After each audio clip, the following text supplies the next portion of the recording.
हे friends, अस्सलाम वालेकुम। Recipe के इस किचन में खुशामदीद। की मज़ेदार से लंच की डिनर की रेसिपी के साथ हाजिर हूँ। इसके लिए सबसे पहले एक पैन के अंदर आपने घी शामिल करना है। 2 टेबलस्पून घी के अंदर आपने शामिल करना है एक बड़े साइज़ के प्याज को काट के। जैसे इसका कलर थोड़ा डार्कर की तरफ जाएगा, गोल्डन होने लगेगा, ये देख सकते हैं। जैसे इसका कलर गोल्डन की तरफ गया और इसको मैंने इतना कुक करना है कि इसको जो है आप चाहें तो इसका पेस्ट भी बना सकते हैं, और नहीं तो आप इसी के अंदर जो है डायरेक्टली चिकन का इस्तेमाल कर सकते हैं। सो इसके अंदर मैंने चिकन का इस्तेमाल किया है। 1 kg करीब मैंने चिकन लिया था और इसके अंदर मैंने शामिल कर दिया चिकन को इसके अंदर शामिल कर देंगे।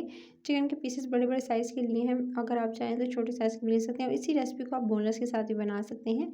तो मैंने हड्डी के साथ जो है लिया है चिकन, और चिकन की रेसिपी इतनी झटपट से बनेगी और इतनी मज़ेदार, इतनी ज़ायकेदार होगी कि आप जो है वो लाजवाब इस रेसिपी को नाश्ते में भी मन ले सकते हैं, पराठों के साथ आप एंजॉय कर सकते हैं। कुछ कुछ लोग जो है वो नाश्ते में सालन खाना पसंद करते हैं। सो आप जो है इसको खाएँगे तो आप जो है उँगलियाँ चाटते रह जाएँगे। सो आपने इसकी पहले भुनाई कर लेनी है चिकन की, सिंपल प्याज के साथ। ये देख सकते हैं मैं सिंपल प्याज के साथ इसकी भुनाई कर रही हूँ, और इसकी इतना भुनना है कि ये जो चिकन का कलर है, देख सकते हैं कि आपको इसका कलर जो है वो चेंज होता दिखाई दे रहा है। इसकी जितनी अच्छी भुनाई कर सकते हैं उतनी करेंगे। तकरीबन दरमियानी से तेज़ आंच पे आपसे 3 से 4 मिनट इसको भूनना है। फिर आप इसके अंदर शामिल कर देंगे अदरक और लहसुन का पेस्ट 1 टेबलस्पून भरकर। अदरक लहसुन के पेस्ट को इसके साथ फिर भुनाई करनी है आपने। अच्छे से इसकी भुनाई करेंगे, और ताकि अच्छे से जो है आपका चिकन जो है इसके अंदर फ्लेवर डेवलप हो। और इसको जितना भूनेंगे अदरक लहसुन के पेस्ट को, लेकिन हल्की आंच करके, तेज़ आंच पे नहीं भूनना है। और अदरक लहसुन के पेस्ट को मैंने अच्छे से भून लिया था। अब आपने इसके अंदर शामिल करने हैं बाकी चीज़ें। कुछ मसाले जाएंगे, जैसे कि इसके अंदर जाएगी धनिया पाउडर। धनिया जो है 1 टीस्पून आपने इसके अंदर पाउडर इस्तेमाल करना है। फिर कुटी हुई लाल मिर्च 1 टीस्पून, और साथ में हल्दी 1/2 टीस्पून। ये तमाम मसाले इसके अंदर चले गए। अब आपने इसके अंदर शामिल करना है दही।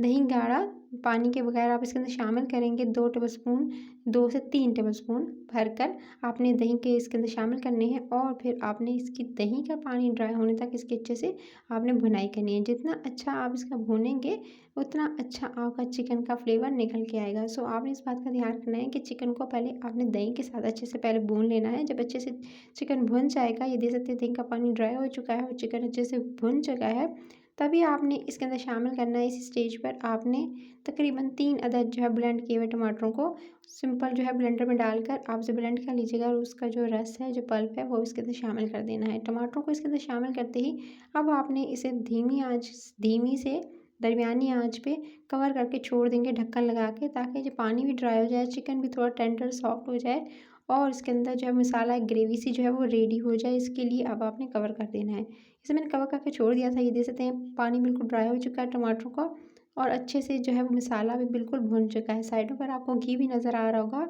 आप इसी रेसिपी को तेल के साथ भी बना सकती हैं, घी अगर इस्तेमाल नहीं करना चाहते तो।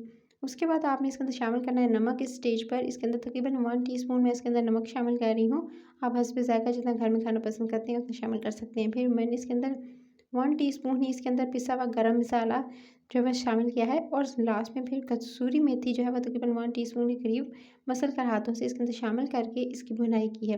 ये तमाम चीज़ें, तमाम मसाले इसके अंदर शामिल करते ही आपने इसको भूनना है, और इसकी जितनी अच्छी भुनाई करेंगे, ताकि जो अभी भी चिकन जो है वो गला नहीं है, फुली फुली गलाने के लिए वो आपने इसी स्टेज पर इसके अंदर शामिल करना है थोड़ा सा पानी। अच्छा, जो इसके अंदर पानी जाएगा, पानी की मकदार वो तकरीबन 1 गिलास के करीब जो है वो जाएगी। ज़्यादा इसके अंदर ऐड नहीं करना है, क्योंकि चिकन जो है काफ़ी हद तक सॉफ्ट हो चुका है।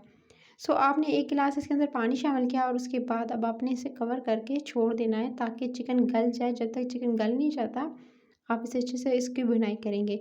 और जी, चिकन को कवर करके मैंने छोड़ दिया था। 3 से 4 मिनट लगे, और 3 से 4 मिनट के बाद ये देख सकते हैं चिकन बिल्कुल जो एकदम जो है वो पक चुका है, गल चुका है। और इसके अलावा जो अच्छी सी, ये देख सकते हैं थिक सी ग्रेवी सी रेडी हो चुकी है। बस इस स्टेज पर अब आपने इसके अंदर शामिल करना है थोड़ा सा मज़ीद जो है वो इसके ऊपर शामिल करूँगी चाट मसाला, तकरीबन 1 टीस्पून के करीब। और लेकिन इससे पहले आपने 2 अदद जो है वो लाल वाली मिर्ची इसके अंदर शामिल कर देनी है। लाल मिर्चों को शामिल करते ही इसके बाद आपने इसके ऊपर डालना है थोड़ा सा चाट मसाला, और उसके बाद से कवर करके 2 से 3 मिनट के लिए छोड़ देंगे। परफेक्ट सा आपका ये जो कह सकते हैं करी जो है वो रेडी है। इस रेसिपी को आप नाश्ते में भी ले सकते हैं और एंजॉय कर सकते हैं। ऊपर से थोड़े से बादामों से इसे मैं गार्निशिंग कर दिया था। रेसिपी अच्छी लगी तो लाइक, शेयर और चैनल को सब्सक्राइब कर लीजिएगा। दावत के लिए परफेक्ट रेसिपी है ये गाइस, और नाश्ते के लिए तो बहुत ही ज़्यादा परफेक्ट। रेसिपी अच्छी लगी तो आपने ज़्यादा लोगों को शेयर करते हुए अपने कमेंट सेक्शन में बताना कैसी लगी आज की रेसिपी। उस रेसिपी को ज़रूर ट्राई कीजिएगा, और उसके साथ साथ सब्सक्राइब कर लीजिएगा रेसिपी के चैनल को। Take care.